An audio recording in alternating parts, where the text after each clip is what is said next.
Welcome to the channel. I am Avik और इस channel का एक मोटो है, वो है वी नो वी ग्रो।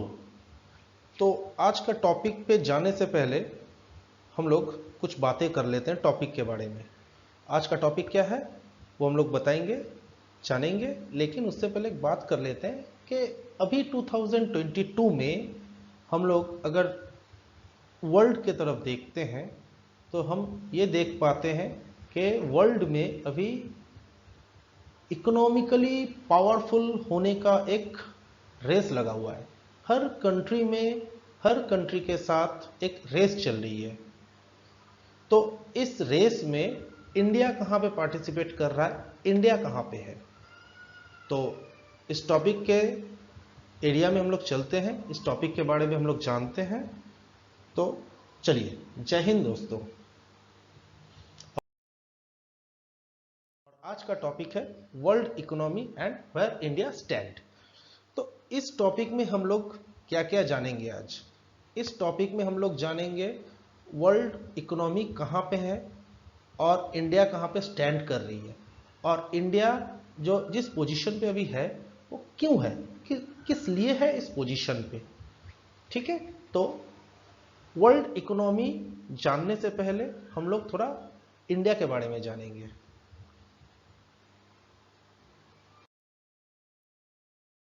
ये हमारे सामने इंडिया का मैप है जो हम लोग देख पा रहे हैं, और इंडिया एक कॉन्स्टिट्यूट होती है 28 स्टेट से और 7 यूनियन टेरिटरीज से।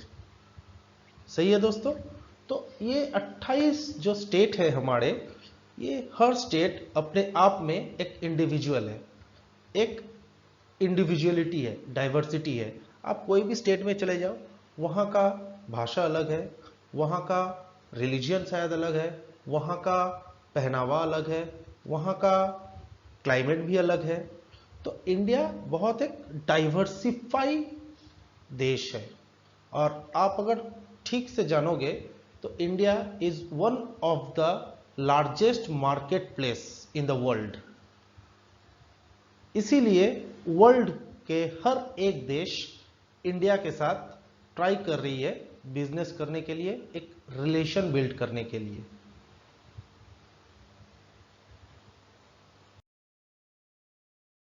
आप अगर इस मैप के ऊपर देखते हो तो ये जो मैप है ये फिजिकल मैप है। इस मैप में हम लोग क्या देख सकते हैं? क्लाइमेटिक कंडीशन क्या है, कहाँ कहाँ पे रिवर्स है, कहाँ कहाँ पे ग्रासलैंड है, कहाँ कहाँ पे प्लेन लैंड है, और क्या कहाँ कहाँ पे माउंटेन्स है। तो इससे आपको पता चल सकता है कि इंडिया कितना डाइवर्सिफाई कंट्री है। ये एक ऐसा कंट्री है जहाँ पे आपको पहाड़ है, समुंदर है, बहुत सारे रिवर्स हैं, रेगिस्तान भी है, ग्रासलैंड भी है, और बहुत पुराने प्लेटोज भी हैं।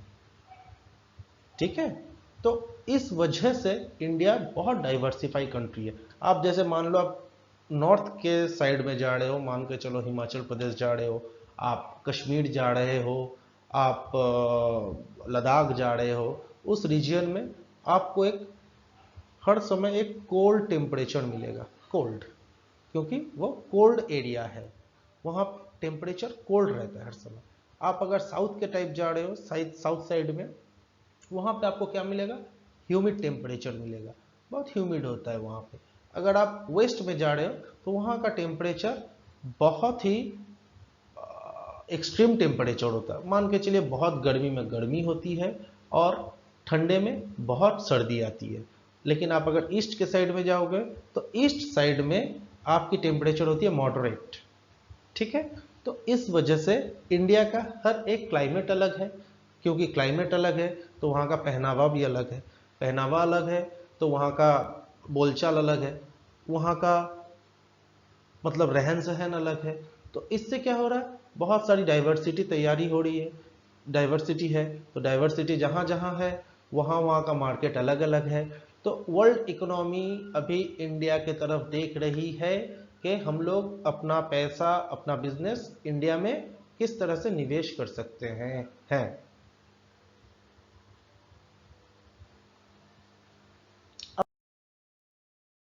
इस मैप से एक अंदाजा लगा सकते हो कि कहाँ कहाँ पे हम लोग क्या क्या है हमारे इंडिया में।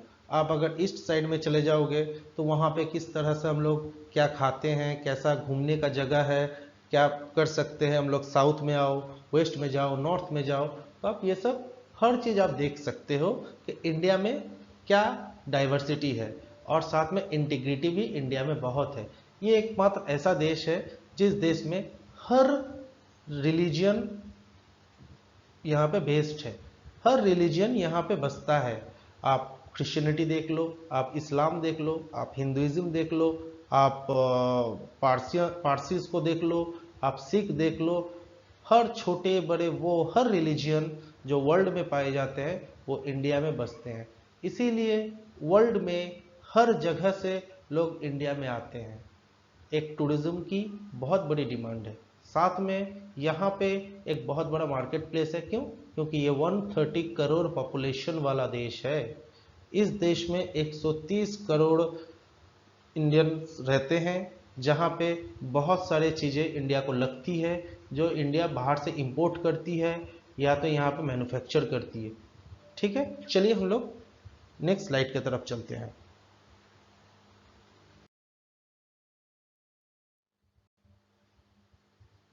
अभी हम लोग थोड़ा वर्ल्ड इकोनॉमी के बारे में जानेंगे, और वर्ल्ड इकोनॉमी में अभी सबसे बड़ा पोजीशन जो है यूएसए का है और एक रशिया का है। ये दो देश है जो वर्ल्ड इकोनॉमी में अभी लीड करती है। कैसे लीड करती है? यूएसए उसका एक अलाइन है यूरोपियन कंट्री के साथ, जिसके साथ यूएसए अपने को एक सुपर पावर मानती है, और सुपर पावर के हिसाब से वो अपने हिसाब से वो वर्ल्ड इकोनॉमी चलाना चाहती है। लेकिन अगर हम लोग दूसरे तरफ रशिया को देखेंगे तो रशिया में भी एक चाइना के साथ और थोड़ा बहुत पाकिस्तान के साथ मिलके एक अलाइनमेंट करके, और साथ में नॉर्थ कोरिया भी है, तो इनके साथ मिलके एक अलाइनमेंट तैयार कर चुके हैं। और ये अलाइनमेंट के साथ वो लोग यूएसए का अलाइनमेंट के साथ इनकाउंटर कर रही है। तो अभी यूएसए वर्सेस रशिया, वर्ल्ड अभी दो हिस्सों में डिवाइड हो चुकी है। ये आज से नहीं है, ये वर्ल्ड वॉर 2 से ही शुरू हो चुका है। दो हिस्सों में वर्ल्ड डिवाइड हो चुकी है, एक हिस्सा यूएसए के साथ है, एक हिस्सा रशिया के साथ है। तो ये दोनों का इफेक्ट इंडिया के साथ क्या है, इंडिया पे क्या पड़ रहा है, ये हम लोग जानेंगे।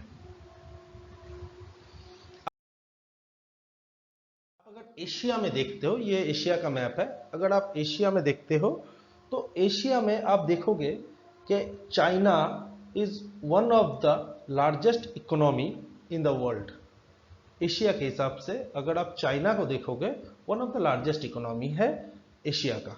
तो एशिया में अब चाइना क्या कर रहा है, वो बहुत अपने आप को एम्पावर कर रहा है और बहुत तेजी से ग्रो कर रहा है। लेकिन उसका ग्रो करने का जो तरीका है वो कैसा है कि हम दूसरे देश के ऊपर कब्जा करेंगे, बहुत सारा लोन देंगे, पैसा देंगे, कब्जा करेंगे, और इसी तरह से चाइना चारों तरफ अपना दबदबा फैला रहा है। उसी को काउंटर करने के लिए यूएसए अभी इंडिया को साथ में लेना चाह रहा है। क्यों? India is the fastest growing economy in the world. India अभी फास्टेस्ट इकोनॉमी, ग्रोइंग इकोनॉमी है, और एशिया में चाइना को एकमात्र एक ही कंट्री है जो इनकाउंटर कर सकता है, और वो है इंडिया। तो अभी यूएसए चाह रहा है कि इंडिया उसके साथ अलाइनमेंट में आ जाए। आप देखो कुछ दिन पहले सीपैक का एक मीटिंग हुआ था, सीपैक एक सेट हुआ था, सीपैक का एक टीम बना है जहाँ पे यूएसए है, इंडिया है, ऑस्ट्रेलिया है। यहाँ पे एक सीपैक का एक टीम बना है जो इनकाउंटर करना चाह रहा चाइना को, क्योंकि इंडिया के साथ चाइना का रिलेशन आफ्टर 1971 70 80 से बहुत अच्छा है नहीं। इंडिया चाह रहा है कि चाइना के साथ बिजनेस जो है, हाँ बिजनेस करती है इंडिया चाइना के साथ, $6 बिलियन की बिजनेस है। लेकिन the problem is, fact of the matter ये है कि इंडिया चाइना को काउंटर करना चाह रहा है बिकॉज उसका एग्रेसिवनेस के लिए इंडिया हर समय ट्राई कर रहा है चाइना को एनकाउंटर करने का, रिटेलिएट करने का।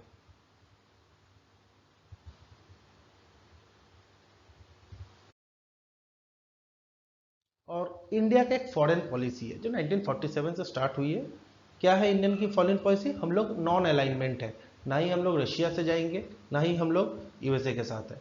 हम लोग एक इंडिपेंडेंट कंट्री है, हम लोग खुद आगे बढ़ेंगे, हम लोग आत्मनिर्भर बनेंगे, हम लोग किसी भी गुट में नहीं जाएंगे, हम लोग किसी भी ग्रुप में नहीं जाएंगे। और इसी के चलते हर देश इंडिया को पसंद करता है। क्यों? क्योंकि India is a non alignment country, किसी के साथ अलाइनमेंट में नहीं है। और दूसरी बात, आप अगर आज से 2000 साल पहले का देख लो, पृथ्वीराज चौहान के टाइम से, आप एक चीज जान सकोगे कि इंडिया कभी भी किसी भी देश के ऊपर पहले अटैक नहीं करती है। आज तक इंडिया पे जितने भी अटैक हुए हैं सब बाहर से आके पहले अटैक हुए हैं, इंडिया उसको रिटेलिएट किया है। तो इस वजह से सब देश इंडिया को फ्रेंडली देश मानता है और ये जानते हैं इंडिया के साथ रिलेशन रखना मतलब सिक्योर रिलेशन है। इंडिया कभी भी डायरेक्टली और इनडायरेक्टली किसी भी देश पे अटैक नहीं करेगा, अटैक नहीं करना चाहता है। वो चाहता है अपना इकोनॉमी ग्रो और वो अपने हिसाब से आगे बढ़ रहा है। और सब देश यही चाहते हैं कि इंडिया के साथ वो बिजनेस करे, बिजनेस में आए। आप एक चीज देख रहे होंगे कि जब से ये यूक्रेन और रशिया का वॉर शुरू हुआ है तो यूएसए और नेटो तो ऑब्वियसली यूक्रेन के पक्ष में है और सारा सैंक्शन लगा चुका है, बैन लगा चुका है रशिया के ऊपर। इंडिया को भी बोला गया था कि आप रशिया से कुछ नहीं लो, लेकिन इंडिया ने रशिया से बहुत चीप रेट में ऑयल लिया, क्रूड ऑयल। ठीक है, जो इंडिया का हाईएस्ट इंपोर्ट है रशिया से, ये इस साल हुआ है। एक क्वार्टर में इंडिया सबसे हिस्ट्री में सबसे हाईएस्ट इंपोर्ट किया रशिया से। हाँ, इंडिया इराक से भी ले रही है, इंडिया रशिया से भी ले रही है, इंडिया सऊदी अरब से भी ले रही है ऑयल, क्रूड ऑयल।